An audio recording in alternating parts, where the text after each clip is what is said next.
अल्हम्दुलिल्लाहि रब्बिल आलमीन वस्सलातु वस्सलामु अला सय्यिदिल अंबिया वल मुरसलीन अम्मा बाद फ़क़द क़ाल अल्लाह तबारक व तआला फ़िल कुरानिल करीम अऊज़ु बिल्लाहि मिनश शैतानिर रजीम बिस्मिल्लाहिर रहमानिर रहीम अतियुल्लाह व अतियुर रसूल सदक़ल्लाहुल अज़ीम व सदक़ रसूलुहुन नबियुल करीम। सच्चा है हमारा मालिक और सच्चा है हमारा खालिक के सिवा उस वाहिद यकता के कोई इबादत के लायक नहीं,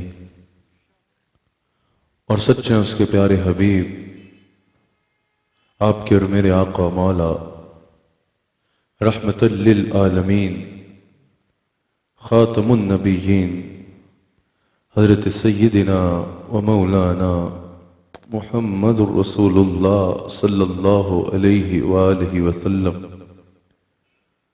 जो वजह तख्लीक़ कुल आलम है, जिनकी अताअत, जिनकी इत्तबा, जिनकी मोहब्बत, जिनसे रिश्ता अल्लाह करीम तक पहुँचने का वाहिद ज़रिया और वाहिद वसीला है। नाज़रीन इकराम, AOIQ TV पर आप प्रोग्राम देख रहे हैं ईमान और इस्लाम, जो QTV पर मेरा और आपका हफ्तावार गुफ्तगू का सिलसिला है। अल्हम्दुलिल्लाह दुनिया भर में नाज़रीन ज़ियारत कर रहे हैं कि इस बज़्म में मोहब्बत की सदारत मेरे पीर तरीक़त मेरे शेख कामिल फरमा रहे हैं। अल्लाह करीम हमें इस महफ़िल की बरक़ात से इस्तिफ़ादा करने की तौफ़ीक़ अता फरमाए। ईमान और इस्लाम में हर हफ्ते हर शब जुम्मा को मुख्तलिफ़ उन्वानात पे इस एतबार से गुफ्तगू की जाती है कि उम्मती अपने आका अलैहिस्सलातु वस्सलाम से रिश्ता कैसे मजबूत कर सकता है, ताल्लुक़ बिर रिसालत को मजबूत कैसे किया जा सकता है। एक आशिक रसूल हकीकी मानों में सिर्फ ज़ुबान के दावे की हद तक नहीं, बल्कि हकीकतन हुज़ूर अलैहिस्सलातु वस्सलाम से मोहब्बत करने वाला आशिक कैसे कहला सकता है। और उसका याद रखिएगा सबसे बेहतरीन ज़रिया रसूलुल्लाह अलैहिस्सलातु वस्सलाम की इत्तबा करना है। जो हुजूर ने कहा करने को वो करना है, और जिससे हुजूर अलैहिस्सलातु वस्सलाम ने रोक दिया उससे रुक जाना है। मोहब्बत इसको नहीं कहते कि हुजूर को तो सब कुछ मानना है लेकिन हुजूर की एक नहीं माननी। मोहब्बत इसको कहते हैं कि जब हुजूर को सब कुछ मानो तो फिर हुजूर की भी सारी बातें मानना शुरू कर दो, तब आशिक सादिक कहलाने के लायक होगे। नाज़रीन इकराम, यहाँ तशरीफ़ फरमा हाज़रीन और ARY के नाज़रीन से आज ईमान और इस्लाम में जिस उन्वान पे कलाम करना है वो इस मुआशरे के एतबार से बहुत अहम उन्वान है। इस वजह से मुझे दुनिया भर में आप घर में बैठे नाज़रीन की भरपूर तवज्जो दरकार होगी। याद रखिएगा, औलाद अल्लाह ताला की बहुत बड़ी नेमत है। अल्लाह ताला जिसको औलाद अता फरमाता है, अल्लाह ताला की बहुत बड़ी नेमतों में से एक नेमत अच्छी औलाद का हो जाना है। जिनके यहाँ औलाद नहीं है उनसे पूछो कि अल्लाह ताला की इस नेमत की कदर क्या है। औलाद अल्लाह ताला की बहुत बड़ी नेमत है, बहुत बड़ी रहमत है। अल्लाह ताला किसी के घर बेटा अता फरमा दे तो उस पर ही अल्लाह की बहुत बड़ी नेमत होती है। अल्लाह ताला किसी को बेटी अता फरमा दे तो उस शख्स पर ही अल्लाह की बहुत बड़ी रहमत होती है। लेकिन याद रखिएगा, हर कामयाब इंसान, हर कामयाब खातून और हर कामयाब इंसान, चाहे वो दुनियावी एतबार से कामयाब हो, दुनिया में दौलत कमा जाए, दुनिया में नाम कमा जाए, दुनिया में इक़्तिदार पा जाए, दुनिया के एतबार से आगे निकल जाए, या वो खुश नसीब दीन में आगे चला जाए, अल्लाह को राज़ी कर ले, अल्लाह और उसके रसूल के इताअत और इत्तबा में ज़िंदगी गुजारे, अल्लाह की कामिलीन में शामिल हो जाए, हर एतबार से हर कामयाब इंसान के पीछे वालिदैन की तरबियत का किरदार होता है। वालिदैन की तरबियत बहुत अहम होती है। वालिदैन के ऊपर अल्लाह की बहुत बड़ी नेमत और एहसान औलाद का होना है। अब ये वालिदैन के ऊपर है कि वो तरबियत करके उनको दुनिया और आखिरत में अपने लिए रहमत बना लें, उनको दुनिया और आखिरत में अपने लिए बायस नजात बना लें, या उनकी तरबियत की ना करें, उनकी दुनिया के हाल पे छोड़ दें, उनको उनके अपने हाल पे छोड़ लें और दुनिया में भी अपने लिए बोझ बना लें और आखिरत में भी अपने लिए वबाल बनाए।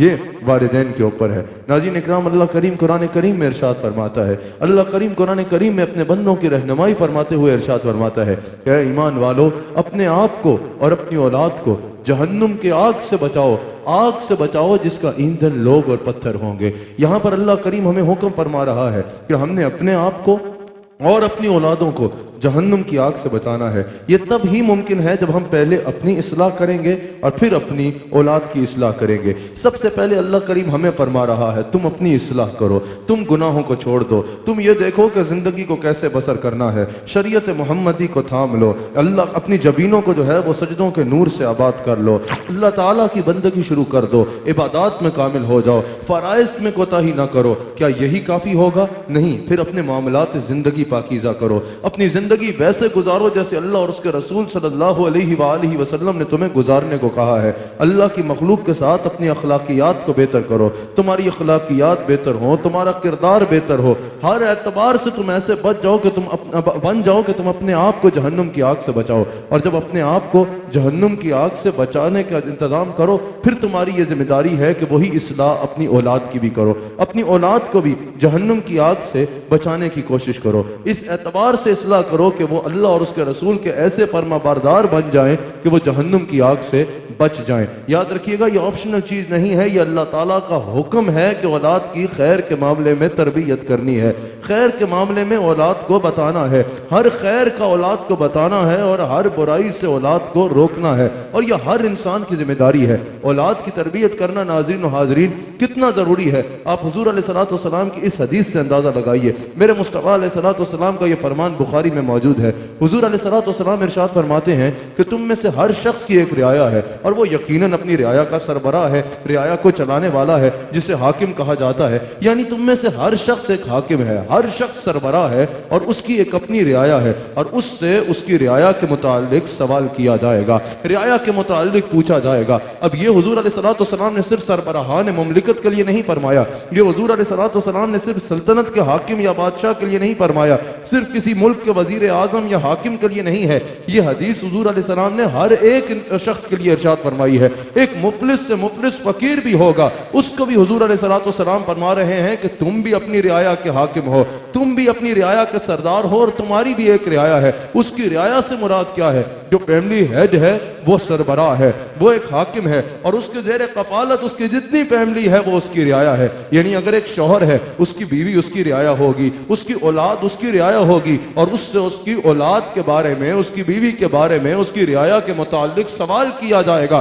पूछा जाएगा कि क्या तुमने अपनी ज़ौजा की हर जरूरियात को पूरा किया या नहीं किया, क्या तुमने अपनी ज़ौजा का ख्याल रखा या ना रखा, क्या तुमने इज्जत दी या ना दी, जो उसके हकूक थे वो तमाम उसको पहुंचाए या ना पहुंचाए। फिर जो तुम्हारी औलाद है, क्या तुमने अपनी औलाद के लिए मेहनत की या नहीं की, क्या अपनी औलाद को सही खिलाया या नहीं खिलाया, क्या अपनी औलाद को अच्छी तरह रखा या नहीं रखा, क्या अपनी औलाद की तालीम का इंतजाम किया या नहीं किया, अपनी औलाद को अच्छी तरबियत दी या नहीं दी, अपनी औलाद की नीड्स ऑफ गुड लाइफ उसको मुहैया की या नहीं की। हर एतबार से एक हाकिम से उसकी रियाया के मुतालिक पूछा जाएगा। यानी हर शख्स से पूछा जाएगा, जो तुम्हारे अयाल थे, जो तुम्हारे घर वाले थे, तुमने उनका किस एतबार से ख्याल रखा, उनकी जरूरियात पूरी की या नहीं की, तालीम मुहैया की या नहीं की, तरबियत की या नहीं की। यह नहीं कि आपकी औलाद है तो आपकी प्रॉपर्टी है, जिससे दिल आए रख ले। अल्लाह ताला ने सवाल करना है कि मैंने तुम्हें जो रियाया दी थी, मैंने तुम्हें जिस नेमत के रिश्तों से नवाजा था, क्या तुमने उनके तकाजों को निभाया या नहीं निभाया।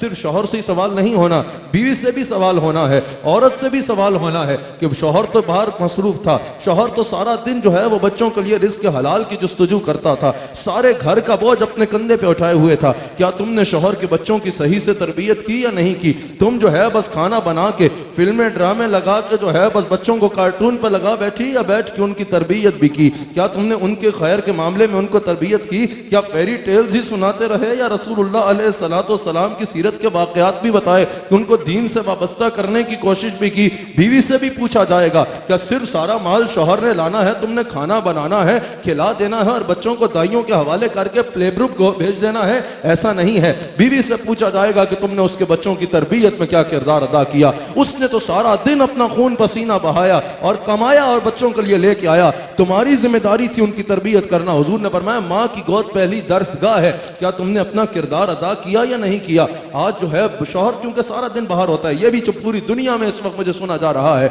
हमारे यार के जितने नाज़रीन में खवातीन मुझे सुन रही हैं, इस बात को भी जरूर समाअत फरमाइए, यह भी औरत की जिम्मेदारी है। बाप तो सारा दिन बाहर होता है, जो सुबह उठता है बेचारा, मजदूरी करता है, काम करता है, रात तक अपने बच्चों के खाने पीने के लिए, अपने बच्चों के रहन सहन के लिए, अपने बच्चों के स्कूलों की फीसें भरने के लिए, अपने बच्चों के नीड्स ऑफ गुड लाइफ उनको मुहैया करने के लिए मेहनत करता है। लेकिन बच्चों को नजर नहीं आ रही होती, वो बच्चों को यही नजर आता है भाई बाप सारा दिन निगाहों से ओझल होता है और माँ ही हमें खाना खिला रही होती है, माँ ही खाना बना रही होती है, माँ ही जो है अगर बच्चे का पेशाब तक साफ करना है तो वो माँ कर रही होती है। ये सारी चीजें बच्चों को नजर आ रही होती हैं माँ की। लेकिन क्योंकि बाप घर में होता नहीं है, बाप तो बाहर धूप में मजदूरी कर रहा होता है, बाप का किया बच्चों को नजर नहीं आ रहा होता। अनफॉर्चुनेटली ये होता है, बच्चे ये समझते हैं ये बाप तो सारा वक्त अपने कामों में बाहर मसरूफ होता है, असल तो हमारे लिए सब कुछ माँ कर रही होती है, ये माँ की जिम्मेदारी बनती है। आपने देखा होगा आजकल गाड़ियों के पीछे बस ये लिखा जाता है ये सब मेरी माँ की दुआ का सिला है। तो बाप आपके लिए बदवाएं करता था बैठ के? क्या ये सब मेरी माँ की दुआ है, वो जन्नत की हवा है? तो बाप आपके लिए बदवाएं करता है? बाप ने कभी आपके लिए कुछ नहीं किया। सारा दिन जो खून पसीना बहाता है, सारा दिन जो आपके लिए अपनी मेहनत करता है, वो आपका बाप है। माँ का बहुत बड़ा मकाम है, लेकिन ये तो ना करो कि बाप की सारी मेहनत को जाया कर दिया जाए। बाप की कदर करना भी बहुत जरूरी है, और ये कदर करना और ये कदर का बच्चों को एहसास दिलाना, और जो बाप ने उनकी खातिर किया ये बच्चों को बताना, ये माँ की जिम्मेदारी है। अगर नहीं करेगी तो कयामत के दिन उससे पूछा जाएगा, कयामत के दिन इसका उससे सवाल होगा। अल्लाह अकबर। हुजूर फरमाते हैं तुम में से हर एक की रियाया है और उससे उसकी रियाया के मुताबिक पूछा जाएगा। अच्छा, आजकल वालिद की ख्वाहिश होती है, जो वालिद अपने बच्चों से मोहब्बत करता है उसकी ख्वाहिश होती है कि मैं अपने बच्चों को बेहतरीन कोई तोहफा दे जाऊं, कोई बड़ी जायदाद दे जाऊं, कोई बड़ा जो है वो बैंक बैलेंस बना के दे जाऊं, बड़ी बड़ी गाड़ियां दे जाऊं। बिल्कुल करना चाहिए, इससे इनकार नहीं है। हस्ब तौफीक, अल्लाह ताला ने तुम्हें जितनी तौफीक अता फरमाई है उस मुताबिक अपने बच्चों को रहने के लिए, पीने के लिए, खाने के लिए, जिंदगी गुजारने के लिए, घर से लेकर सवारी तक बेहतरीन दे के जाओ, ये बहुत जरूरी है। लेकिन याद रखना सबसे ज्यादा जरूरी यह है कि तुम उनको अच्छी तरबियत दे के जाओ, सबसे ज्यादा जरूरी यह है कि तुम उनको अच्छे अखलाक सिखा के जाओ। तिरमिज़ी में यह हदीस मौजूद है, हजरत उमर बिन आस रज़ियल्लाहु ताला अन्हु इसके रावी हैं। मेरे मुस्तफ़ा जान रहमत सल्लल्लाहु अलैहि वसल्लम इरशाद फरमाते हैं एक वालिद का औलाद के लिए सबसे बड़ा तोहफा जो है उसको अच्छे आदाब सिखाना है, उसको अच्छी तहजीब सिखाना है, उसको अच्छा अखलाक सिखाना है, उसको बदकिरदारी से रोकना है, बदकारी से रोकना है, गुनाहों से रोकना है, जुल्म से रोकना है, लोगों को तकलीफ देने से रोकना है, उसको एक अच्छा बा अखलाक इंसान बनाना है। याद रखिएगा मेरी एक बात, ये मेरा जुमला दिल पे लिख लीजिए, जिनको अल्लाह ताला ने औलादें अता फरमाई हैं वो भी, और अल्लाह ताला सबको औलाद अता फरमाए, सब सुनने वाले मेरी ये बात दिल पे लिख लीजिए कि अगर आप अपनी औलाद को माल न भी दे सके ना, अच्छी तरबियत दे गए तो वो उस तरबियत की वजह से माल अपनी जिंदगी में खुद बना लेगा। आप समझ रहे हैं या नहीं समझ रहे? अगर आपने अच्छी तरबियत दे दी ना अपनी औलाद को, माल ना भी दे सके, उस तरबियत की वजह से माल, नाम, ये सब कुछ वो जिंदगी में खुद कमा लेगा। लेकिन अगर आप बच्चे को दौलत तो बेशुमार दे गए लेकिन तरबियत ना दे सके तो वो उस दौलत से अयाश हो जाएगा, उस दौलत को भी बर्बाद कर देगा, उस दौलत को भी जाया कर देगा और दुनिया और आखिरत भी अपनी खराब कर बैठेगा। तो सबसे ज्यादा जरूरी यह है कि अपनी औलाद को अच्छी तरबियत दें। इसका यह मतलब नहीं कि और कुछ नहीं देना, फिर अपनी तौफीक के मुताबिक उसको बेहतरीन जायदाद दें, बेहतरीन जो है उसके लिए सरमाया दें, बेहतरीन सवारी दें, हर चीज बेहतरीन दें, लेकिन ये सब कुछ बेहतरीन देने से पहले जरूरी है कि उसको बेहतरीन तरबियत मुहैया करें। औलाद की तरबियत करना ये अंबिया अलैहिस्सलाम की सुन्नत है। हुजूर अलैहिस्सलाम ने क्या खूब तरबियत फरमाई हजरत सैयदा फातिमा सलाम अलैहा की। हुजूर ने क्या खूब तरबियत फरमाई अपनी दीगर शहजादियों की। हुजूर अलैहिस्सलाम ने अपनी औलाद पाक की क्या खूबसूरत तरबियत फरमाई। फिर क्या हसनैन करीमैन में मुस्तफ़ा की तरबियत नजर नहीं आती? अगर इमाम अली मकाम हजरत इमाम हुसैन रज़ियल्लाहु तआला अन्हु 22,000 के लश्कर के सामने तने तनहा खड़े हुए, अपना सारा खानदान भी लुटा दिया, लेकिन जालिम के आगे सर न झुकाया, तो इस तरबियत का आगाज किसने किया? इस तरबियत का आगाज खुद रसूलुल्लाह अलैहिस्सलातु वस्सलाम ने फरमाया। अल्लाहु अकबर। तो सबसे पहले वालिदैन की जिम्मेदारी है कि खुद ट्रेंड हो, खुद तरबियत याफ्ता हो। जो खुद ही तरबियत याफ्ता नहीं, वो बेचारा किसी की क्या तरबियत करेगा? खुद तरबियत याफ्ता हो, खुद ट्रेंड हो और फिर तरबियत करना सीखें। आजकल होता है या तो वालिदैन औलाद की ज्यादातर तरबियत करना ही नहीं चाहते, प्ले ग्रुप में फेंक आते हैं। शाम को भी लोगों ने वो खेलने के लिए बनाए होते हैं कि 2 घंटे यहाँ बच्चों को फेंक जाओ, वहां फेंक जाते हैं। और जो है जो घर में वक्त होता है, भाई हम फलां मुल्क की दाई लेके आए हैं। अरे दाई का तो काम नहीं, ये तो अल्लाह ताला ने जिम्मेदारी तुम्हें अता फरमाई है कि तुम सीने से लगा के जो है उसकी तरबियत करो। तरबियत करना ही नहीं चाहते, और अगर कोई करना चाहता है तो इस बेचारे को पता ही नहीं होता कि तरबियत करनी कैसे है और किन खतूत पे तरबियत करनी है। अपनी जिम्मेदारी का एहसास करना जरूरी है। अगर आगाज में मैं जल्दी से कुछ बुनियादी हकूक बयान करता चला जाऊं, तो सबसे पहले जब अल्लाह ताला किसी को औलाद अता फरमाता है, तो उस साहिब ईमान मुसलमान वालिदैन के लिए सबसे पहले जरूरी है कि उसके कान में, सुन्नत है कि उसके कान में अजान दी जाए। इसकी वजह यह है कि सबसे पहले अगर उसके कान में जाए, दुनिया में आते ही तो अल्लाह और उसके रसूल का नाम जाए। अजान एक दावत भी होती है, दुनिया में आते ही उसके कान में अल्लाह की जानिब दावत दे दी जाए। और हुजूर अलैहिस्सलाम ने खुद इरशाद फरमाया, इमाम बाकी रावी हैं हजरत हसन रज़ियल्लाहु तआला अन्हु, इमाम बाकी नकल करते हैं, हजरत हसन रज़ियल्लाहु तआला अन्हु रावी हैं। हुजूर अलैहिस्सलाम ने फरमाया कि जिसके घर में बच्चा हो उसको चाहिए कि वो उसके दाएं कान में अजान दे और बाएं कान में अकामत कहे। इसका मकसद यह है, अच्छा बाज़ लोग जो है वो इंतजार करते हैं, 2 हफ्ते हो गए भी बच्चे के कान में अजान नहीं दी, हमारे पीर साहब आएंगे तो पीर साहब अजान देंगे। अरे भाई पीर साहब आएंगे तो वो 100 बार अजान पढ़ दे। यकीनन जब अल्लाह का वली अजान पढ़ेगा, अल्लाह का कामिल बंदा अजान पढ़ेगा, तो उसकी बेशुमार मजीद बरकत शामिल हो जाएंगी। लेकिन पीर साहब का अजान के लिए इंतजार न कीजिए, वो आएंगे वो अजान देते रहेंगे। कोई आलिम बाअमल है, वो आएगा वो अजान देता रहेगा, उसकी अपनी बरकत है। भाई अजान नहीं दे रहे, बच्चे का दादा आएगा तो अजान देंगे। अरे दादाजी आके अजान देते रहेंगे। सबसे पहले तो इसकी जिम्मेदारी है कि तुम उसके कान में अजान पढ़ो। ये सुन्नत है इसलिए ताकि जिस काम का आगाज अल्लाह और उसके रसूल के जिक्र से होगा, इसकी बरकत उसमें शामिल होगी। अजान का आगाज होते ही वालिद दे दे, वालिदा दे दे, कोई भी दे दे, अजान दे दे, ताकि उसकी जिंदगी का जो आगाज हो रहा है वो अल्लाह और उसके रसूल के जिक्र से हो जाए। बाद में अगर आप किसी सालिहीन के जरिए दिलाना चाहते हैं अजान, तो वो बाद में होती रहे, लेकिन सबसे पहले जरूरी है कि उसके कान में अजान पढ़ दी जाए। ये साइंस भी कहती है कि जो पहली बात हो, जो पहली बात होती है वो जहन पे नक्श हो जाती है। किसी भी चीज पे आप तहकीक शुरू करते हैं, बात की बातें याद रहे ना रहे,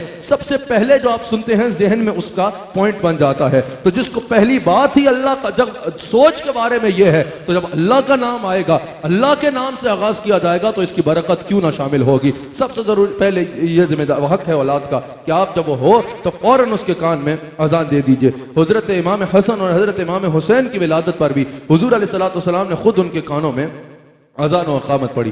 अल्लाह अकबर। फिर जो है वो घुट्टी देना सुन्नत है। बाद जगहों पे समझा जाता है ये सिर्फ जो है बड़े सगीर की रवायात है, ये हमें हमारी रवायात दीन में मिला है। घुट्टी देना बच्चे को सुन्नत है। हुजूर अलैहिस्सलाम हजरत उम्मुल मोमिनीन आयशा सिद्दीका सलामुल्लाह अलैहा फरमाती हैं, सही मुस्लिम में मौजूद है कि हुजूर अलैहिस्सलाम की बारगाह में सहाबा अपने बच्चे लाते और हुजूर उनको घुट्टी इनायत फरमाया करते। तो घुट्टी कोई भी दे सकता है, खजूर की घुट्टी देना सबसे पहले सुन्नत है। घुट्टी कोई भी दे सकता है, कोई वालिद दे सकता है, वालिदा दे सकती है, कोई भी दे सकता है। लेकिन यकीनन अगर अल्लाह को कोई कामिल बंदा उस घुट्टी पे हाथ लगाएगा, अगर अल्लाह का कोई नेक बंदा उसकी घुट्टी पे हाथ लगाएगा, अगर कोई कामिल शेख तरीकत वाक़िअतन हो वो उसको घुट्टी देगा, अगर कोई आलिम बाअमल हो वो उसको घुट्टी देगा, तो यकीनन उसकी बरक़ात भी मुंतकिल होंगी। घुट्टी देने के लिए ये ज़रूरी है, ये ना हो कि कोई गुटके की घुट्टी दे दे, इसलिए ज़रा देखभाल के घुट्टी लीजिएगा, घुट्टी लीजिएगा। अल्लाह ताला हम सबको हुजूर अलैहिस्सलाम की हर सुन्नत पर अमल पैरा होने की तौफीक अता फरमाए। तो फिर जरूरी है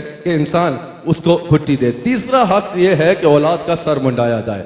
ये भी सुन्नत से साबित है, ये भी हुजूर अलैहिस्सलातु वस्सलाम की सुन्नत से साबित है। हुजूर अलैहिस्सलातु वस्सलाम ने खुद हजरत सैयदा कायनात हजरत सैयदा फातिमा तो ज़हरा सलाम अलैहा को हुक्म फरमाया, जब हजरत हसन रज़ियल्लाहु तआला अन्हु की विलादत हुई कि इनका सर मुंडाया जाए और फिर बालों के बराबर जो है चांदी को सदका किया जाए। तो बच्चे के पैदा होते उसका सर मुंडाना और चांदी के बालों के बराबर चांदी सदका करना ये सुन्नत है। और फिर हजरत सैयदा कायनात सलाम अलैहा ने उसके बाद हजरत ज़ैनब, हजरत उम्मे कुलसूम, हजरत हुसैन की विलादत पर भी यह सिलसिला जारी रखा। तो पता चला ये सिर्फ हजरत हसन के लिए नहीं था, दीगर हदीस के मुताबिक भी और सैयदा पाक के इस अमल के मुताबिक भी ये हमेशा के लिए उम्मत के लिए एक रहनुमाई है। अच्छा, बाज़ लोग सिर्फ कहते हैं कि सिर्फ इतनी चांदी ही सदका करनी है। ये सदका करने का मकसद अल्लाह का शुक्र अदा करना है उस औलाद के मिलने पर, तो इतनी तो करनी ही करनी है, ये सुन्नत है। बाकी अगर कोई सोने के बराबर करना चाहे, अगर कोई जितना बढ़ के करना चाहे उतना अच्छा है, क्योंकि ये अल्लाह ताला का शुक्र अदा करना है और अल्लाह का शुक्र अल्लाह ताला ने जो हैसियत दी है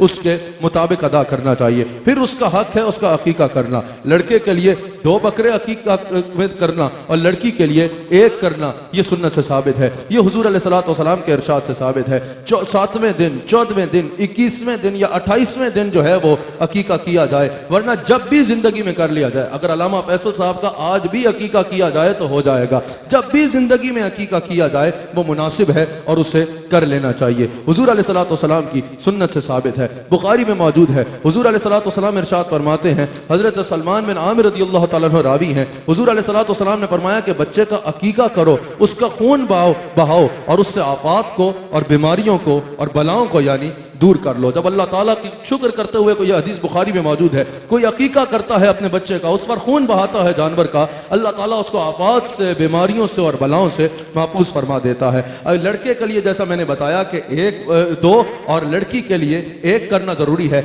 लेकिन अगर कोई साहिब इस्तात नहीं है, इतनी ज्यादा उसके पास दौलत नहीं है, वो 1 भी करेगा तो अकीका उसका हो जाएगा। बेहतर यह है, मुहद्दिसीन ने कहा, जब बाद में उसको माल मुयस्सर आए तो वो दूसरा भी कर दे और इसमें हिस्सा भी डाला जा सकता है। अगर कुर्बानी का, जिस तरह कोई ईद उल अज़हा पे अपनी वाजिब अदा कर रहा है कुर्बानी, उसमें वो 7 हिस्सों में से 1 हिस्सा अपनी कुर्बानी का डाल देता है तो इससे उसका कुर्बानी वाजिब अदा हो जाएगा। बाकी हिस्सों में अगर वो अपनी औलाद के अकीके का शामिल करना चाहता है तो हिस्सा शामिल कर सकता है, या अगर कोई अपने 2 बच्चों का, 3 बच्चों का इकट्ठा करना चाह रहा है तो वो 1 जानवर लेकर जिसके 7 हिस्से होते हैं उनमें भी अकीके का हिस्सा डाल सकता है। मुहद्दिसीन ने कहा कि अकीके के बाद ये दुआ की जाए, अकीके के वक्त ये दुआ की जाए कि या अल्लाह ये फलां बिन फलां का अकीका है, इस जानवर के खून के बदले इसके खून की हिफाजत फरमा, इसकी हड्डियों के बदले इसकी हड्डियों की हिफाजत फरमा, इसके बालों के बदले इसके बालों की हिफाजत फरमा, इसके तमाम आज़ाए बदन के जरिए जो है, इसके तमाम के बदले जो है इसके आज़ाए बदन की हिफाजत फरमा। इस दुआ से पता चला कि अकीका बीमारियों को, बलाओं को हर एतबार से दूर कर देता है। 5वां हक, जब आपका बच्चा हो तो उसका खतना करना है, यह शायर इस्लाम में शामिल है। हुजूर अलैहिस्सलातु वस्सलाम ने इरशाद फरमाया, बुखारी में यह हदीस मौजूद है, हजरत अबू हुरैरा रज़ियल्लाहु तआला अन्हु इसके रावी हैं, मेरे आका के फरमान से बाला और पाक किसी का फरमान नहीं है। मेरे आका अलैहिस्सलातु वस्सलाम इरशाद फरमाते हैं, हुजूर अलैहिस्सलाम फरमाते हैं 5 चीजें फितरत हैं। सबसे पहले खतना करना, हुजूर अलैहिस्सलातु वस्सलाम ने फरमाया फितरत में शामिल है, यानी ये सिर्फ इस उम्मत में नहीं, पहली उम्मतों में भी इसका हुक्म मौजूद था। खतना करना जो है वो फितरत में शामिल है। हुजूर अलैहिस्सलातु वस्सलाम ने इरशाद फरमाया, ज़ेरे नाब बालों को साफ करना, यह फितरत में शामिल है। हुजूर अलैहिस्सलातु वस्सलाम ने फरमाया, लबों से बालों को साफ करना, यानी अपनी मूंछों को जो है वो सही रखना, यह फितरत में शामिल है। नाखून का काटना फितरत में शामिल है और बगल के नीचे के बालों को काटना, मेरे मुस्तफ़ा करीम सल्लल्लाहु अलैहि वसल्लम ने फरमाया ये फितरत में शामिल है। फिर उसका नाम रखना अच्छा उसका हक है। हुजूर अलैहिस्सलाम ने फरमाया कि अपने बच्चों के लिए अच्छे नामों का इंतखाब करो। उम्मुल मोमिनीन हजरत आयशा सिद्दीका सलाम अलैहा फरमाती हैं, तरगीब व तरहीब में यह हदीस मौजूद है, मेरी माँ सिद्दीका बिन्त सिद्दीक हजरत आयशा सलाम अलैहा फरमाती हैं कि हुजूर अलैहिस्सलातु वस्सलाम अक्सर जो है वो इंसानों के, जानवरों के, शहरों के और बस्तियों के नाम बदल दिया करते और हुजूर अलैहिस्सलातु वस्सलाम इरशाद फरमाते कि नाम का जो है वो शख्सियत में भी असर हो सकता है। बाज़ औक़ात कहा जाता है ना, नाम का शख्सियत में असर, लोग कहते हैं नहीं नाम का क्या असर होना है। हुजूर अलैहिस्सलाम ने फरमाया कि नाम का शख्सियत में असर हो सकता है, लेकिन ये याद रखिएगा, अगर पाकान उम्मत में से किसी की निस्बत से नाम होगा, यानी अगर किसी का नाम सैयदा फातिमा सलाम अलैहा की निस्बत से है, या किसी का नाम खुलाफाए राशिदीन की निस्बत से है, या हसनैन करीमैन की निस्बत से है, फिर इन नामों को न बदला जाए। इन नामों में बरकत के सिवा और कुछ भी नहीं होता। नामों का जो है वो जिंदगी में असर होता है। ये हुजूर अलैहिस्सलातु वस्सलाम ने खुद इरशाद फरमाया, जैसा यह हदीस में मौजूद है अबू दाऊद में, एक शख्स हुजूर की बारगाह में हाजिर हुआ, असरम नाम था यानी काटने वाला। हुजूर अलैहिस्सलातु वस्सलाम ने जरा उसका नाम रख दिया, जिसको लगाने वाला और जोड़ने वाला कहा जाता है। नामों का जिंदगी में असर होता है। अपने बच्चों के लिए बेहतरीन नामों का इंतखाब कीजिए। हुजूर अलैहिस्सलातु वस्सलाम ने इरशाद फरमाया, अंबिया के नामों पर नाम रखो, फरिश्तों के नामों पर नाम न रखो। आज हमें बाज़ औक़ात नजर आता है फरिश्तों के नामों पर नाम रखे जाते हैं, इससे हुजूर अलैहिस्सलातु वस्सलाम ने मना फरमाया है। कंजुल उमाल की हदीस है, हुजूर ने फरमाया अंबिया के नामों पर नाम जरूर रखो, लेकिन फरिश्तों के नामों पर नाम न रखो। हजरत जाबिर हदीस के रावी हैं, बुखारी में मौजूद है। हुजूर फरमाते हैं कि अपने बच्चों का नाम मेरे नाम पर रखो, लेकिन मेरी कुन्नियत इख्तियार ना करो, मेरी कुन्नियत पर ना रखो। यानी कोई अपने बच्चे का नाम अबुल कासिम ना रखे। हाँ, अगर किसी के बेटे का नाम कासिम है वो तो उसकी सीधी कुन्नियत बनेगी, लेकिन कोई नाम अबुल कासिम ना रखे। हुजूर अलैहिस्सलातु वस्सलाम के इसमें गिरामी की निस्बत अपनाए। हुजूर की इस वाज़ेह हदीस मौजूद है, हुजूर ने फरमाया जिसने मेरे नाम पे नाम रखा वो जहन्नुम में नहीं जाएगा। तो अपने बच्चों के नामों के साथ हुजूर के नाम की निस्बत जरूर लगाओ, ये उनके लिए भी वसीला नजात बनेगा और तुम्हारे लिए भी वसीला नजात बनेगा। नामों के लिए निस्बतों का ढूंढना जरूरी है, निस्बतों का ढूंढना जो है वो बेहतरीन है।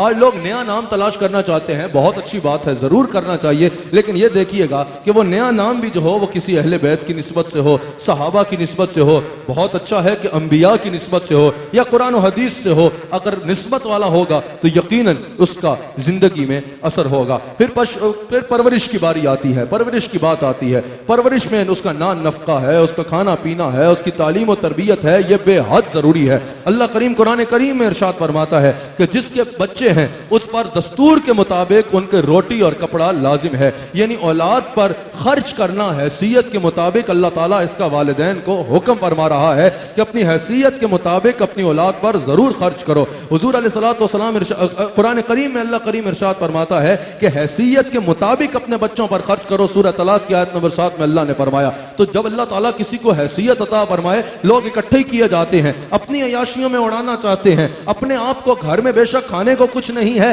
गाड़ी ऐसी रखनी है कि दुनिया कहे वाह वाह क्या बात है हजरत की, घर में बेशक बच्चे भूखे मर रहे हैं, अपना लिबास ऐसा पहनना है, अपनी टोर टार ऐसी लगनी है कि दुनिया कहे चौधरी साहब के क्या कहने, ऐसा नहीं है। सबसे पहले तुम्हारे पर अल्लाह का कुरान में हुक्म है तुम्हारे लिए कि अपने बच्चों पर अपनी हैसियत के मुताबिक खर्च करो। हुजूर अलैहिस्सलातु वस्सलाम इरशाद फरमाते हैं, बुखारी और मुस्लिम की मुत्तफ़क़ुन अलैह हदीस है, हुजूर अलैहिस्सलाम फरमाते हैं खर्च करने की इब्तिदा अपने अयाल से करो, खर्च करने की इब्तिदा अपने घर से करो, खर्च करने की इब्तिदा अपने घर वालों से करो। तुम्हारे माल पे पहला हक इस बात का है कि तुम्हारे घर वाले अच्छी जिंदगी गुजारें, हर एतबार से उनकी जिंदगी जो है वो बेहतरीन हो। हजरत जाबिर रज़ियल्लाहु तआला अन्हु हदीस के रावी हैं, हजरत जाबिर बिन समरा हदीस के रावी हैं, सही मुस्लिम में यह हदीस मौजूद है। हुजूर अलैहिस्सलातु वस्सलाम इरशाद फरमाते हैं कि जिसको अल्लाह ताला माल अता करे उसे चाहिए कि अपनी जात पे और अपने अहलो अयाल पे खर्च करे। हुजूर अलैहिस्सलाम फरमाते हैं कि जो माल तुम अपने अहलो अयाल पे खर्च करोगे अल्लाह उस पे भी तुम्हें सदका का सवाब अता फरमाएगा। यार कितना खूबसूरत दीन है हमारा।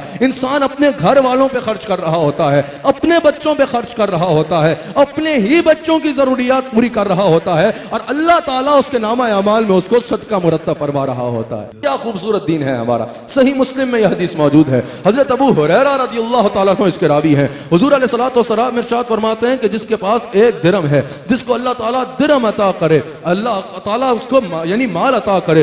एक दिरहम ऐसा है जो वो गुलाम आजाद करने में लगाता है, एक दिरहम ऐसा है जो वो मसाकीन में सदका करने के लिए लगाता है, एक दिरहम ऐसा है जो वो किसी एतबार से भी कहीं लगा देता है, एक दिरहम ऐसा है जो वो अल्लाह की राह में खर्च करता है और एक दिरहम ऐसा है जो वो अपने घर वालों पे लगाता है। हुजूर अलैहिस्सलातु वस्सलाम फरमाते हैं, इसको बड़े गौर से सुनिएगा, मेरे मुस्तफा अलैहिस्सलाम फरमाते हैं अजर के एतबार से सबसे अजीम दिरहम वो होगा जो तुम अपने घर वालों पे खर्च करोगे, सबसे अजीम दिरहम वो होगा। इससे मुराद यह है कि बाज़ औक़ात लोग बाहर खर्च रहे होते हैं, हर जगह खर्च रहे होते हैं, अपने घर में बच्चों की स्कूल की फीसें नहीं दे रहे होते, अपने घर में फाके चल रहे होते हैं, अपने बच्चों की जो है वो जरूरियात पूरी नहीं हो सकती। इससे मुराद यह है कि सबसे पहले जो तुम्हारे पे हक है और अल्लाह का फरमान है वो यह है कि तुम अपने घर वालों की जिम्मेदारियों को और उनकी जरूरियात को पूरा करो। सबसे अजीम वो है। इससे मुराद ये हरगिज नहीं कि गुरबा में सदका ना किया जाए, मसाकीन में सदका ना किया जाए, अल्लाह की राह में ना खर्चा जाए। इससे इससे मुराद यह है कि सबसे पहले अपने बच्चों को खिलाया जाए,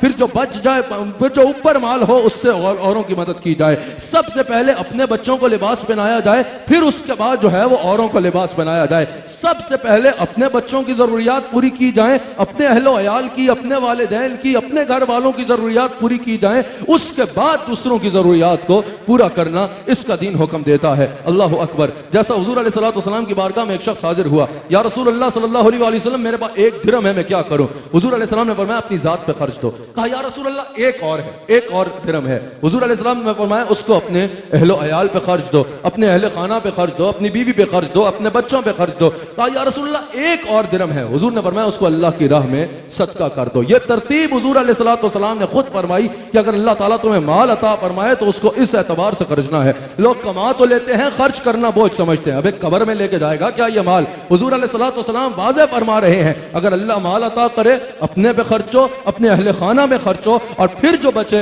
उसको अल्लाह की राह में सदका कर डालो। जब कोई इस एतबार से जिंदगी गुजारेगा अल्लाह ताला उसको वहां से रिज़्क़ अता फरमाएगा जिसका वो तसव्वुर भी नहीं कर सकता। बच्चों पर खर्चना और उनकी तरबियत करना, उनकी परवरिश करना, ये आखिरत भी इंसान की बना देता है। सही मुस्लिम में हदीस मौजूद है, हजरत उमर बिन आस रज़ियल्लाहु ताला अन्हु हदीस के रावी हैं। हुजूर अलैहिस्सलातु वस्सलाम ने इरशाद फरमाया कि जिसको अल्लाह ताला ने 2 बेटियां अता की उसने उनकी भरपूर कफालत की, अपने पूरे दिल के साथ, गोया कि मुहद्दिसीन कहते हैं दिल के साथ उनकी कफालत की, हर एतबार से उनकी जरूरियात का पूरा किया। हुजूर फरमाते हैं और वो बालिग हो गई। हुजूर अलैहिस्सलातु वस्सलाम ने अपना दस्त हद बुलंद फरमाया और फरमाया वो 2 उंगलियों की तरह मेरे करीब होगा। और फिर हुजूर अलैहिस्सलातु वस्सलाम ने अपनी उंगलियों को जोड़ के फरमाया। अब वो कैसे फरमाया वो तो हुजूर ही जानते हैं, वो इशारा कैसा है वो तो हुजूर का इशारा है। हुजूर ने दस्त मुबारक को बुलंद फरमाया, 2 उंगलियों को जोड़ा और 2 उंगलियों को जोड़ के फरमाया। हुजूर अलैहिस्सलातु वस्सलाम ने फरमाया जो ये काम करेगा, 2 बेटियां अता फरमाई अल्लाह ने, वो बालिग हो गई, उसने उनका गोया कि फर्ज अदा कर दिया।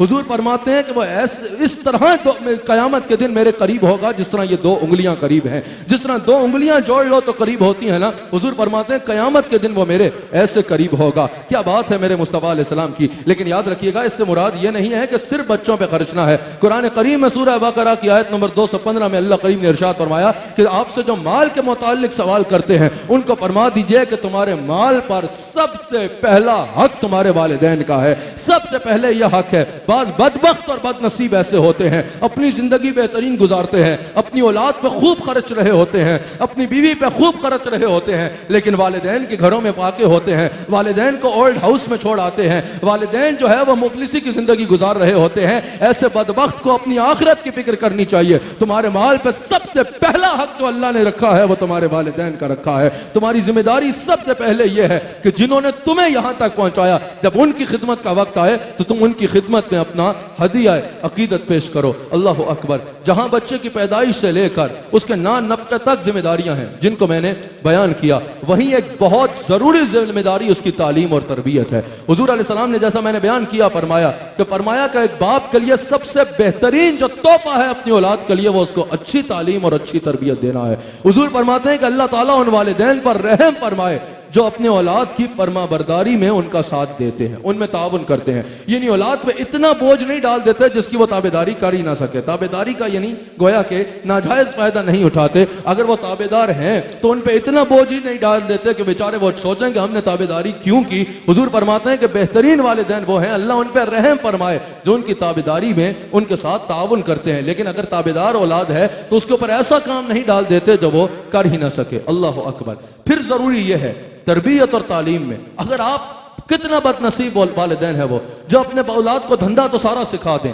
बिजनेस तो सारा सिखा दें, काम तो सारा सिखा दें। सिखाना चाहिए, यह भी जरूरी है जिंदगी गुजारने के लिए। यह मतलब नहीं कि ना सिखाएं, लेकिन अगर बच्चा 30 साल का हो जाए, धंधे में बेहतरीन हो, बिजनेस में बेहतरीन हो, काम में बेहतरीन हो, लेकिन उसको गुस्ल के फराइज ही नहीं पता तो क्या करना है ऐसे बच्चे का। और वालिदैन की जिम्मेदारी है कि सबसे पहले बच्चे को तहारत के मसाइल सिखाएं। जिसको वुजू करना ही नहीं आता सही से, वुजू या गुस्ल के फराइज ही नहीं पता, 35 साल का हो गया है अभी तक उसको गुस्ल के फराइज का नहीं पता, फराइज जो है वो अदा किए बगैर बगैर जो है वो गुस्ल कर लेता है, फराइज को अंजाम दिए बगैर, या वुजू के फराइज छोड़ के जो है वो बस ऐसे ही हाथ धो के वुजू कर लेता है, अभी तक एक नमाज भी उसने नहीं पढ़ी, तो तुमने खाक तरबियत की है अपनी औलाद की। इसकी कयामत के दिन जहां उससे पूछ होनी है वो बरी जिम्मा नहीं होगा, जहां उस पे इसका बवाल आना है वही उन वालिदैन पे भी आना है कि तुमने दुनिया का हर काम सिखा दिया, तुमने औलाद को वुजू करना भी नहीं सिखाया, औलाद को गुस्ल करना भी नहीं सिखाया, तहारत के मसाइल भी नहीं सिखाए। फिर जरूरी है कि वालिदैन औलाद को नमाज पढ़ना सिखाएं। नमाज के बताएंगे क्या फराइज हैं, नमाज किस अंदाज में पढ़नी है, बच्चों को सही तरीके से नमाज पढ़ना तो आती हो। आज अगर पूछा जाए आशिक रसूल कौन है, 1000 बंदा हाथ उठाएगा। हकीकी आशिक रसूल वो होगा जिसको नमाज से तो सही तरह पढ़नी आती हो। तुम्हें नाते 500 याद हो, नमाज सही से पढ़ना नहीं आती तो तुम आशिक नहीं हो। तुम आशिक तब बनोगे जब हुजूर अलैहिस्सलाम की सुन्नत पे पूरा उतरोगे, हुजूर की शरीयत को मजबूती के साथ थाम लोगे। अल्लाह अकबर। वालिदैन की जिम्मेदारी है, तरबियत का अंदाज होता है यार।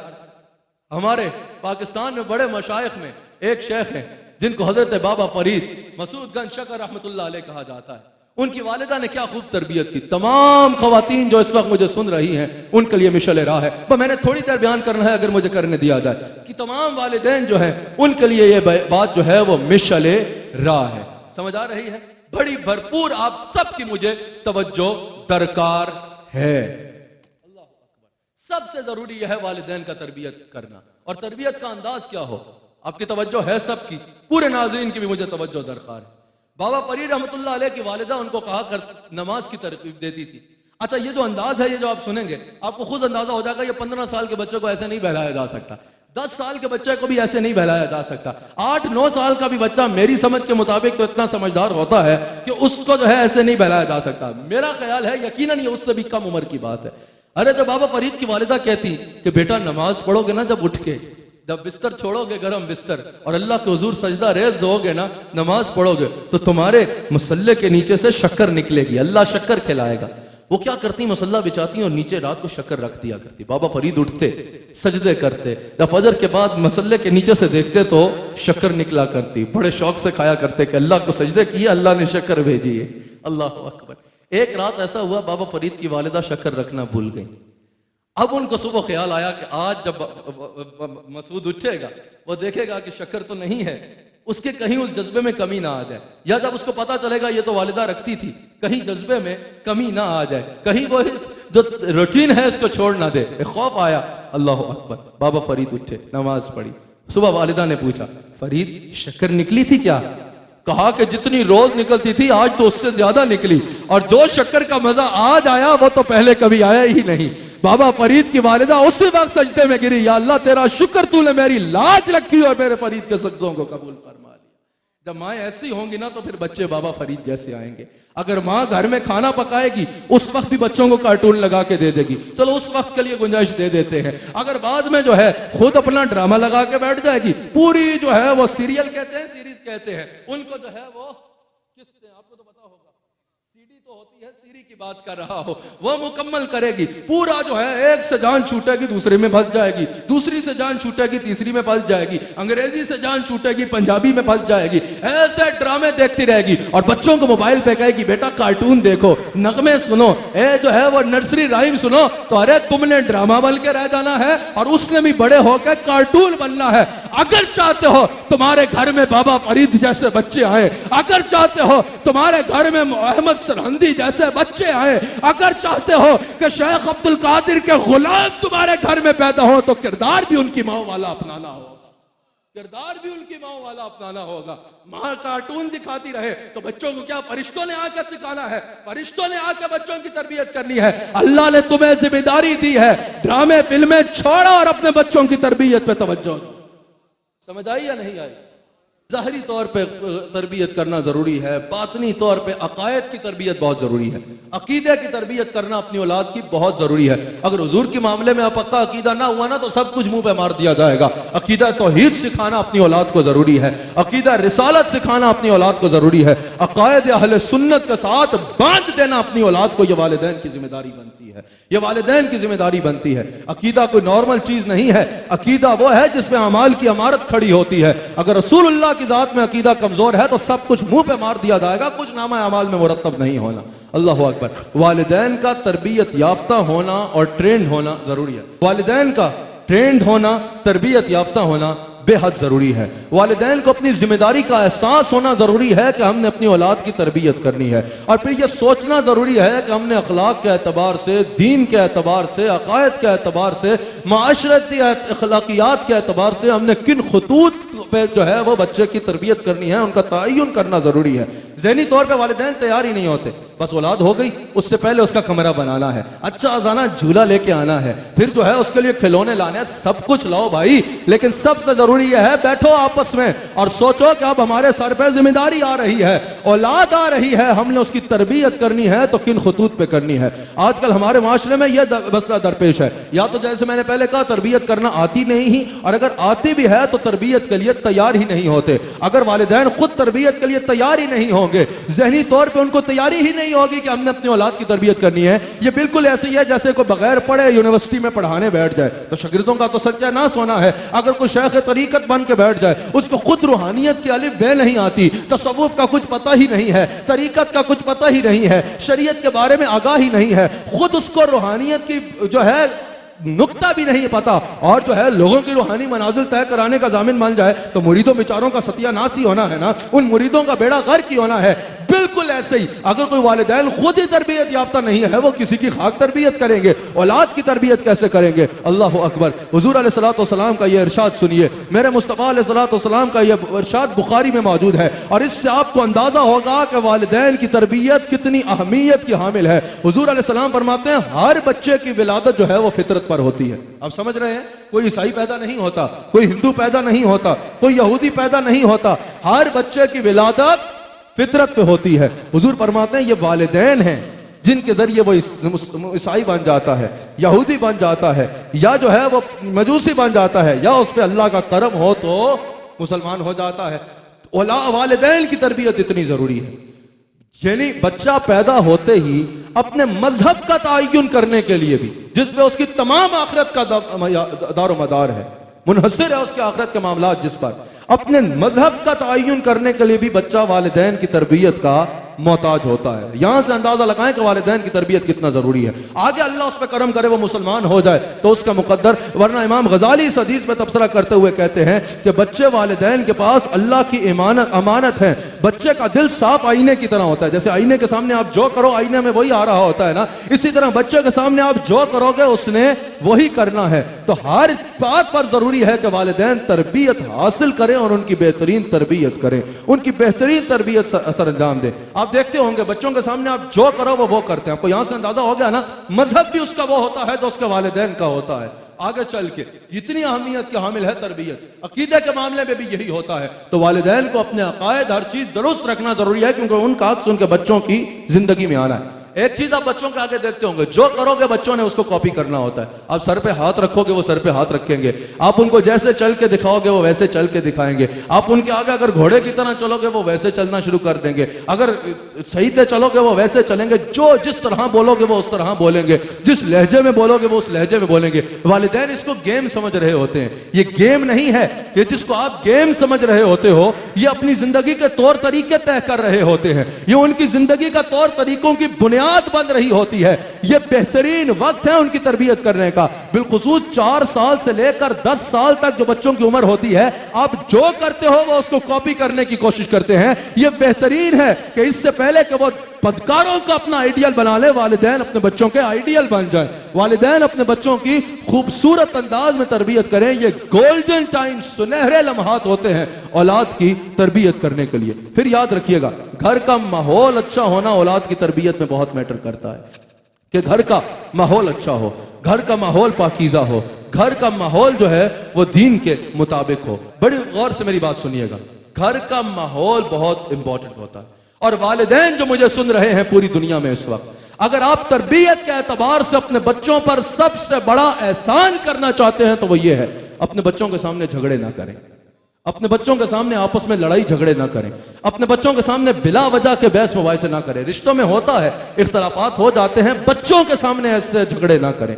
बच्चों के सामने अपने झगड़े ना लेके आए। अगर आप बच्चों के सामने गालम गलौज करेंगे, अगर बच्चों के सामने हर वक्त जो है वो चढ़ चढ़ लगी रहेगी, अगर बच्चों के सामने हर वक्त झगड़े होते रहेंगे तो बच्चों का जहन छोटा रह जाएगा। आप तिब्बी एतबार से भी पूछते हैं, जब डिप्रेशन का माहौल घर में होगा, बच्चे की उम्र तो बढ़ती रहेगी लेकिन उसका जहन छोटा रह जाएगा, उसका जहन छोटा रह जाएगा, डिप्रेशन उस पर गालिब आ जाएगी। और सबसे बड़ा नुकसान यह होगा कि आप उसके आइडियल नहीं बनेंगे।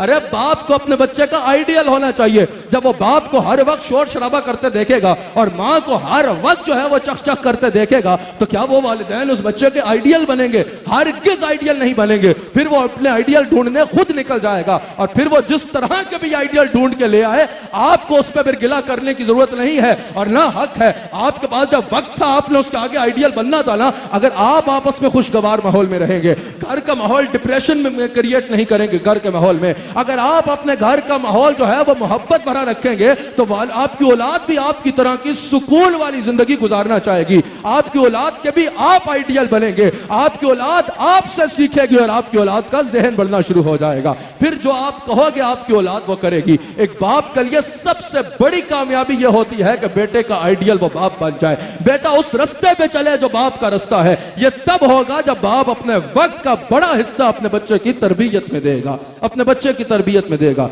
याद रखिएगा, घर का माहौल बहुत जरूरी होता है। बच्चा आपका अल्फाज ही नहीं देखेगा, आपका अमल देखेगा। आप सुन रहे हैं या बाहर जा रही है बात? चले बाहर भी जा रही है तो चले पूरी दुनिया में ही जा रही है। जो सुनेगा उसका फायदा है, उसका फायदा है। बड़े भरपूर से मेरी इन बातों को सुनिएगा और अपने दिल पे रखिएगा, अपने दिल पे रखिएगा, ये आपके फायदे की बात है। आप बच्चे को 1000 काम कहते रहे ना, बच्चा आपका अमल देखेगा, अल्फाज नहीं देखेगा। अगर मैं अपने बच्चे के सामने झूठ बोलूंगा ना, तो बच्चा मैं 100 तकरीरें कर दूं, झूठ बोलना गुनाह है, बच्चा मेरी तकरीरें नहीं देखेगा, बच्चा मेरा अमल देखेगा। अमल देखेगा, आपका अमल देख के बच्चा फैसला करेगा। अगर चाहते हो कि औलाद झूठ ना बोले तो खुद झूठ बोलना छोड़ना पड़ेगा। अगर मेरे घर में फोन आए, और अगर मेरे घर में फोन आए, मैं अपने बच्चे से कहूं बोल दो जी अब्बा बाहर गया हुआ है, बाहर गया हुआ है, घर पे नहीं है, और वो बोल दे, तो उसको झूठ बोलना किसने सिखाया? कल मैं उससे तकाजा कर सकता हूं कि झूठ ना बोलो? हरगिज नहीं कर सकता, क्योंकि झूठ बोलना मैंने सिखाया है। अगर मैं अपने बच्चे के सामने गालियां दूंगा, कल मैं उससे किस मुंह से तकाजा करूं कि तुम गालियां ना दो? जब गालियां देना सिखाया ही मैंने है, तो मैं क्या कहूं कि मेरे लिए शरीयत और है और तुम्हारे लिए और है, मेरे लिए अखलाकियात के मयार और है और तुम्हारे लिए और है? हरगिज नहीं। अगर मैं अपने बच्चे के सामने वाहियात फिल्में देखता रहूं, तो क्या मैं अपने बच्चे से यह तकाजा कर सकता हूं कि तुमने फिल्म नहीं देख ली? हरगिज नहीं कर सकता। अगर मैं अपने बच्चे के सामने गाड़ी किसी चौकी पे रोकता हूं, पुलिस वाले को रिश्वत दे के आगे चला जाता हूं, तो क्या मैं अपने बच्चे को कह सकता हूं कि तुमने रिश्वत नहीं देनी, रिश्वत से बचो? हरगिज नहीं कह सकता। मैं कोई भी बुराई जब अपने बच्चे के सामने करूंगा, फिर वो गिला बच्चे से नहीं करना चाहिए, वो मेरा कसूर है कि वो बुराई करना मैंने सिखाई है। समझ आ रही है या नहीं आ रही? सबसे पहले बच्चों की तरबियत के लिए जरूरी है कि खुद बुराई छोड़ो, खुद खैर का अमल करो, फिर तुम्हारा बच्चा तुम्हारा किरदार देख के तुमसे सीखना शुरू कर देगा। हम चाहते हैं भाई हम दुनिया का हर बुरा काम करें और उसके चस्के भी लें, और औलाद से हमने बड़ी जो है वो उम्मीदें लगाई होती हैं। ऐसा दुनिया के किसी माशरे में नहीं होगा। घर का माहौल दीनी होगा तो बच्चे दीनदार होंगे, घर का माहौल अगर बदकारी का होगा तो बच्चे भी बदकार बनेंगे। यह हकीकत आपको तस्लीम करना जरूरी है। अल्लाह अकबर। याद रखिएगा, बच्चे की तरबियत में मां और बाप दोनों का बड़ा अहम किरदार होता है, दोनों का बड़ा अहम किरदार होता है। बाप बच्चे का आइडियल होता है। आप देखते होंगे जो कामयाब बाप होते हैं, दयानतदार बाप होते हैं, वो बच्चे के आइडियल बनते हैं।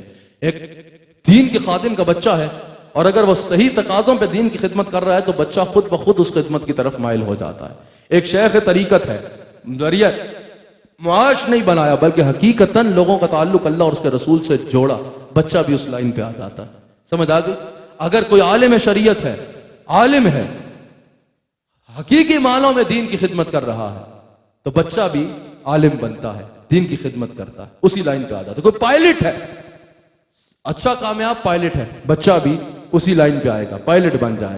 किसी कामयाब और दयानतदार पुलिस ऑफिसर के बेटे से पूछें तुमने क्या बनना है, वो कहेगा कि मैंने पुलिस ऑफिसर बनना है। किसी अदाकार के बच्चे से पूछें, वो कहेगा मैंने अदाकार बनना है। किसी गायक के बच्चे से पूछें, वो कहेगा कि मैंने गायक बनना है। जो बाप करेगा बच्चा का बाप आइडियल होगा। तो सबसे पहले जरूरी यह है कि बाप बेहतरीन रास्ते अपनाए ताकि उसके औलाद भी उन बेहतरीन रास्तों पे चल सके। फिर तरबियत का सिलसिला माँ की गोद से शुरू होता है। हुजूर ने फरमाया पहली दरसगाह माँ की गोद है। माँ का बाकिरदार होना, माँ का बा अखलाक होना, माँ का खुद तरबियत याफ्ता होना बेहद जरूरी है ताकि वो अपनी औलाद की तरबियत कर सके। बड़े बड़े लोगों की कामयाबी के पीछे बाप और माँ का ही किरदार होता है। अल्लाह अकबर। एक कामयाब मुल्क के बादशाह ने कहा था कि अगर अच्छी माएँ कौम में आएंगी तो अच्छी नस्ल आएगी। समझ आई? अगर बाकिरदार माएँ होंगी तो बाकिरदार नस्ल आएगी। अगर बाकिरदार और बा अखलाक माएँ होंगी तो बा अखलाक नस्ल आएगी। तालीम याफ्ता माएँ होंगी तो तालीम याफ्ता नस्ल आएगी। सबसे ज्यादा जरूरी यह है कि इंसान हर एतबार से अपना किरदार अदा करे। माँ की जिम्मेदारी बनती है खैर के मामले में बच्चों की तरबियत करना। अल्लाह अकबर। अगर लेकिन एक बात बस मैं इख्तिताम पे लेके जा रहा हूं, 4 से 5 मिनट में मैं बात को खत्म कर दूंगा। औरत की इज्जत होना बहुत जरूरी है माशरे में। इसके लिए जिस माशरे में औरत की इज्जत नहीं होती वो माशरा तबाह हो जाता है। यह हमें हमारे दीन ने सिखाया है और उस वक्त सिखाया है जब औरतों को जिंदा दरगोर किया जाता था, जब माओं को बाजारों में बेचा जाता था। उस वक्त हमारे दीन ने हमें सिखाया कि जिस माशरे में औरत की इज्जत नहीं होगी वो माशरा तबाह हो जाएगा। आज अगर ऐसा होता है बाज घरों में कि मां को जो है वो जो जौजा बन के घर आती है उसको नौकरानी की हैसियत से रखा जाता है। काम उसे करना उसकी जिम्मेदारी है, ये नहीं कि वो काम ना करे। कल बोल दे भाई कल बयान सुना नहीं कि काम नहीं कराने, काम करना उसकी जिम्मेदारी है। लेकिन उसको अगर फकत नौकरानी की हैसियत से रख दिया जाएगा, शौहर अलग गालियां देगा, सास साहिबा अलग गालियां देंगी, ससुर साहब अलग डंडे लगाएंगे। समझ आई या नहीं? उसकी इज्जत ही नहीं होगी। जब बच्चों के सामने उसकी इज्जत नहीं होगी तो वो खाक तरबियत करेगी, वो खुद डिप्रेशन में चली जाएगी और बच्चे भी उसकी इज्जत नहीं करेंगे। अगर चाहते हो कि माँ बच्चों की बेहतरीन तरबियत करे तो उसको उसका वकार दो, उसको उसकी इज्जत दो, उसको उसका मकाम दो ताकि वो तुम्हारे बच्चों की बेहतरीन तरबियत कर सके।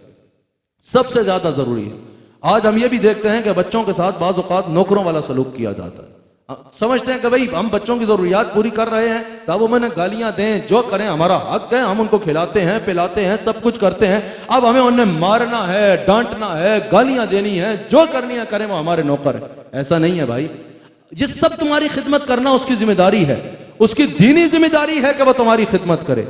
ये सब कुछ वो मोहब्बत से भी कर सकता है। अगर मेहमानों के सामने तुम बच्चों को जलील कर दोगे, खाना सही से लगाओ, जाओ फलां जगह से ये लेके आओ, यही बात तो मोहब्बत से नहीं कर सकते थे। करना तो उसने है अगर मोहब्बत से भी करोगे।